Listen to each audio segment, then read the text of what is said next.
Welcome back. This is Gender Discourse, and today we are talking about elderly abuse in India.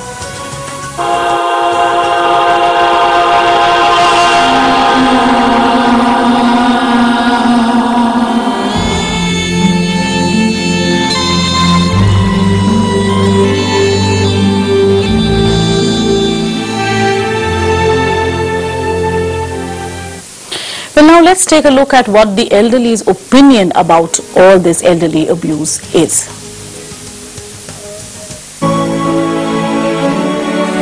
Elders' opinion. 4% feel no action will be taken against those indulging in abuse. At least 66% are financially dependent on someone. At least 85% reported financial dependence for medical expenditure, with those aged above 80 being the highest. About 72% stay with sons. At least 41% own property. 19% feel neglected. 88.6% faced verbal abuse. Well, what has actually come to light is that these people do face abuse in some form or the other. Now, this is exactly what we've been talking about, that the society needs to be sensitized probably at school level, and those family values that we all have been grown up with, I think that has to take center stage now so that everybody looks after their elderly in their homes. Well, at this point, we have with us Mr. C.M. Jaitley from Mumbai. So, Mr. Jaitley, if you're with me, welcome to the show. हाँ नमस्कार। देखिए आज तो जो बुजुर्गों की हालत ऐसी है कि समझो उनके दो जवान बेटे हैं, बेटों की शादी हो गई है, बेटे कुछ काम धंधा बराबर करते नहीं है, बहुएं आ गई हैं, तो अपने माँ बाप के ऊपर क्या दबाव डालती है, तो तुम्हारी प्रॉपर्टी है उसका हिस्सा आधा करके हमको दे दो। और अपनी जो औरतें हैं ना, मतलब बहुएं, उनके साथ मिलकर है ना 498 का झूठा केस डालते हैं, झूठे डाइवोर्स की पिटीशन डालते हैं कि बुढ़े जो उनके माँ बाप हैं उनके ऊपर प्रेशर आ जाए और दबाव में उनका आधा आधा हिस्सा कर दें। और बच्चे क्या बोलते हैं, चलो आधा हिस्सा हो गया तो माँ बाप जो है, माँ एक बच्चे के पास रह जाए और जो बाप है एक पास रह जाए, या दोनों पंद्रह एक के पास है, पंद्रह दूसरे पास है। जिन्होंने अपनी जिंदगी में सब प्रॉपर्टी बनाई है, सब कुछ बनाया है, वो अपने बच्चों के हाथ से ना और बहू के हाथ से खाली खिलवाड़ में जैसे खिलौना बन जाते हैं। ऐसे मेरे परिवार में हो रहा है 2-3 जगह पे, मुझे इसका फील होता है, इसलिए मैं चाहता हूँ कि इसका कुछ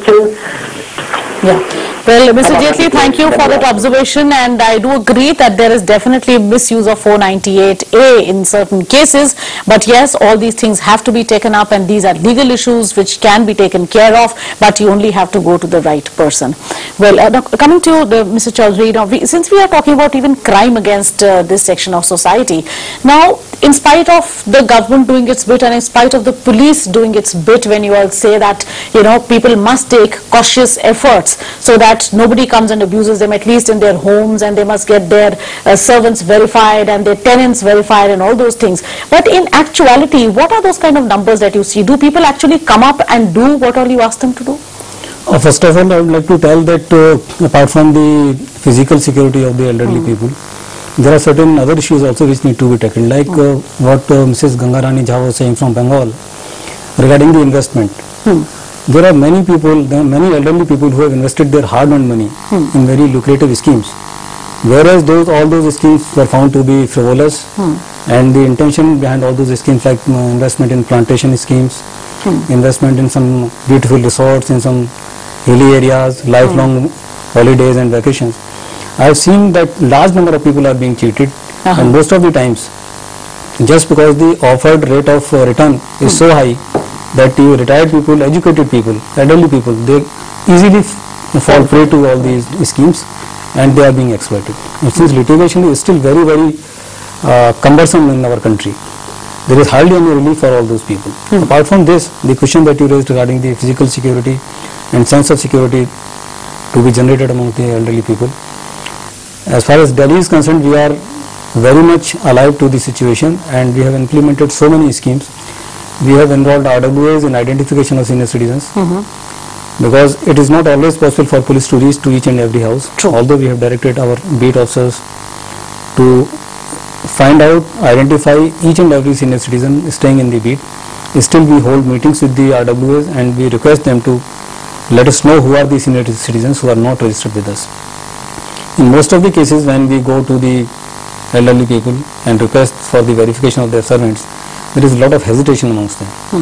And the biggest hesitation is that they feel that because of this verification, a few of them or one of them or their servant, the person who has been helping them for so many years, might leave them. Just run away. Okay. And it may be very, very difficult for them to find a new person. Right. So this is a big hesitation, but we have been educating them, we have been convincing them, and we have been projecting that it's a drive launched by the police.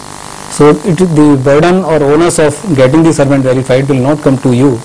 You please get it done. It is our request, and people have been cooperating. But there have been definitely some instances in which most of the crimes which have been committed against the elderly people have been committed by the unverified servants. True. And so I think this is something that the this is very, very important. Pay attention to. We are making efforts, conscious efforts to enlist all the senior citizens and compulsorily verify all the servants, not only the servants, the vendors who come to that area, the malis, the drivers, anybody, the plumber who is coming, the person who is coming to repair the cable. There are so many pretexts on which these people take friendly entry, and the kind of society that we have, we easily trust people, and the kind of case somebody came asked for a glass of drinking water, an old lady will never deny in India that she should not offer a glass of water during this. Oh yes. Now this is something which has to be drilled in these people's mind, and that is the toughest job. Let me tell you. So Delhi Police is trying its best to reach out to the elderly community, to educate them. Right. We have done, and maybe even the media needs to play a proactive role in that. We have conducted a security audit of each and every house. What are the gadgets to I'll come back to that, Mr. Chaudhary, but right now we have this viewer waiting. This is Ashok Kumar from Gujarat. So Ashok, if you're there with me, what is your observation or your question? Hello? Yes, please go ahead. Yeah, well, I have lots of time found that in the society that lots of elder people are being insulted and abused by some antisocial elements in local locality. So why and how can this problem be tackled out? Right. Well, this is definitely one of these social causes that these people suffer from. And as we've been talking about the value system and all that, I think if all that is put in place, then there would be nobody who would actually abuse this section of society. But yes, I'd like your reaction to this, Mr. Kumar. As regards, they have said, very rightly said that there are certain elderly people who have been very insulted by the other people, and particularly in their own houses also.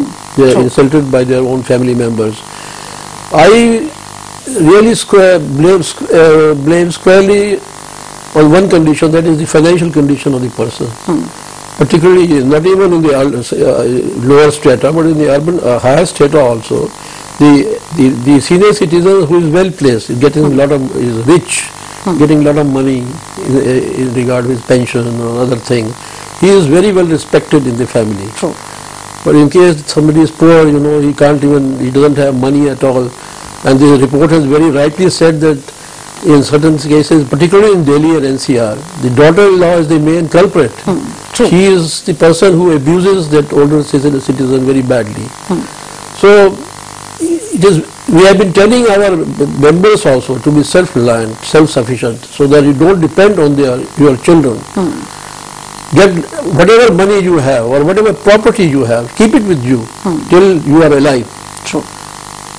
The moment one is dead, both of them are dead, whatever they have, they goes to the children. But so long they are alive, they must keep everything with them. That is definitely will keep them happy, and their children and daughter-in-laws and sons will definitely adore them. True, and respect them. Yes, they respect them also. That's right. So now, a little while ago, he did mention that loneliness plays a major role, for in the condition that they find themselves in.